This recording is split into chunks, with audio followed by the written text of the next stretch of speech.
السلام عليكم ورحمة الله وبركاته. أمتك أشتي جرى جرت بجزرات تاني فيديو جواب بريدو تكسيني كابد إيد وفين جرى يوتيوب كي شير لايك سبسكرايب نافقود أحاجر سجنتا كي تنوجين ترى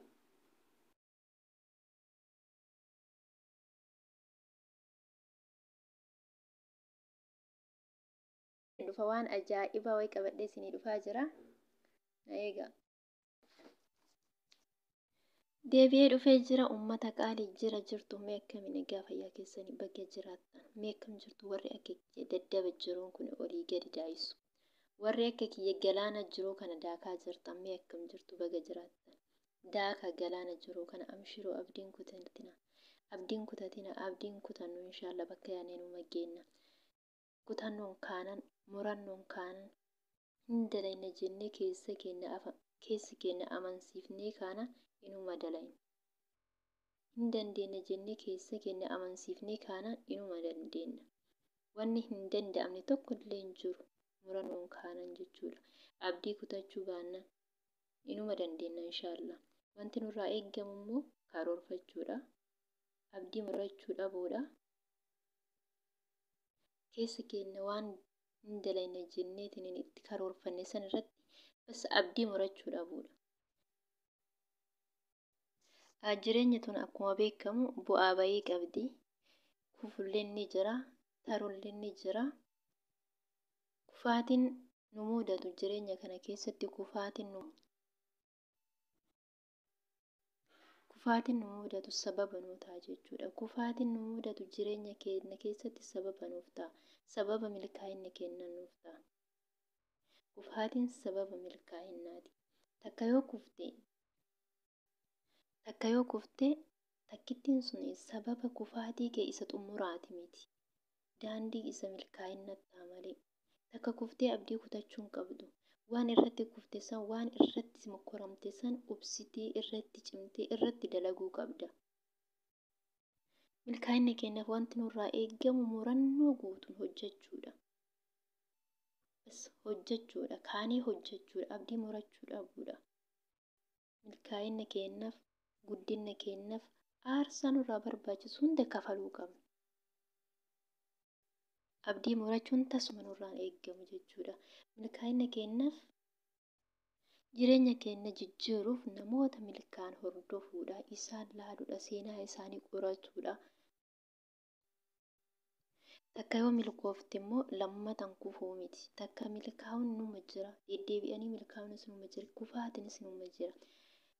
Takka milkoofte ammaan booda hin kufu jetteetiin akkas murannoo guutuun of jajjabeessitee taa'uu hin qabdu. Inda'uun kufaatiin jireenya kee keessatti milkaa'inni kee keessatti sii dhufu sooqidha jechuudha. Nyaanni sooqidda malee ni mi'aaha. Akkasii mi'eessiti jireenya kee jechuudha. Akkasii mi'eessiti karoora kee. Ati yoo hin kufne taate inumaayyuu hin beektu milkaa'inni maal akka ta'eyyuu hin beektu jechuudha. Kufaatiin kee xumuraa miti. Kufanii achitti hafuudha malee abdii murachuudha malee jabaadhaa abdii murinaa milkooftanii inshaallah. Keessattuu shamarran keenya akka biyya ormaa jirtan jechuudha. Waa hedduu dandeettanii, waa hedduu obsitanii, jireenya biyya namaa obsitanii osoo haadha abbaa keessan yaaddan, osoo obboleeyyan keessan yaaddan, osoo ka ilmaan qabdan ilmaan keessan yaaddan obsitanii hadhaa biyya namaa kana dhandhamaa akkasitti dalagachuu warri jirtan jechuudha.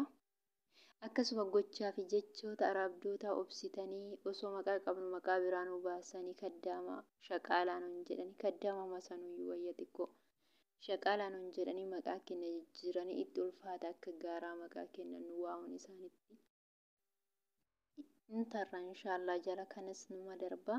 Jabaadhaa abdii guutinaa, jabaadhaa hojjedhaa, waan karoorfattan irratti waan kaayyeeffattan irratti cimaatii hojjedhaa.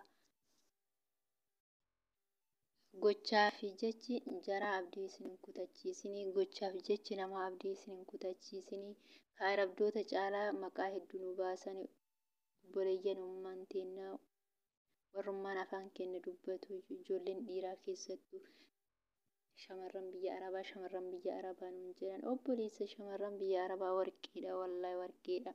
Warqii caalu hunda'u isaan jireenya mataa ofii moo'atanii jireenya mataa ofiitiin rakkatanii maatii ofii gargaaran obboleeyyan ofii gargaaran rakkoon tokko sabatti yoo galte isaanii warri jalqaba dhawwaatu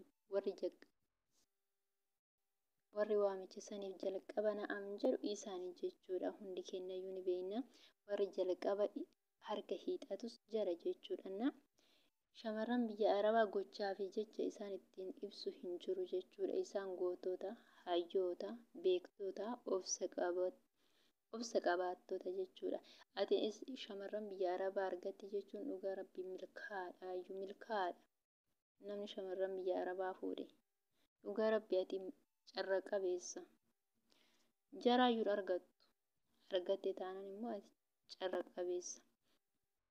Jarri akka feetetti si bulchiti jechuudha. Obsa beeytii waa hundaanuu kabilchaatte jechuudha. Jiruu fi jireenya kana sirriitti beeyti jechuudha. Gadadoo jiru kanas ni beeyti sirriitti. Wanni akka shamarran Arabaatitti qixxaa'u hin jiru. Garuu tokko jechuudha. Tokko kan maqaa namaa balleessu isaan laaltanii shamarran biyya Arabaa hin jedhinaan isinillee yoo dandeettan hamilee nuu ta'a nu gorsaa. Yaada babbareedduu nu kaayaa jettanii shamarran biyya Arabaa hin jedhina. Yoo dadhabdan immoo afaan keessan nurraa qabadha.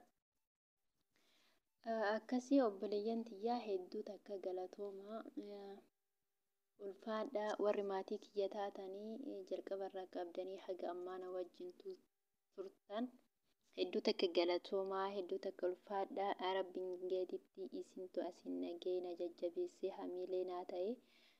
Abdii gaafaan kutadhu abdiin kutatiin amishirinaan jettanii isintu asin nagee gochaanis jechaanis na gargaara.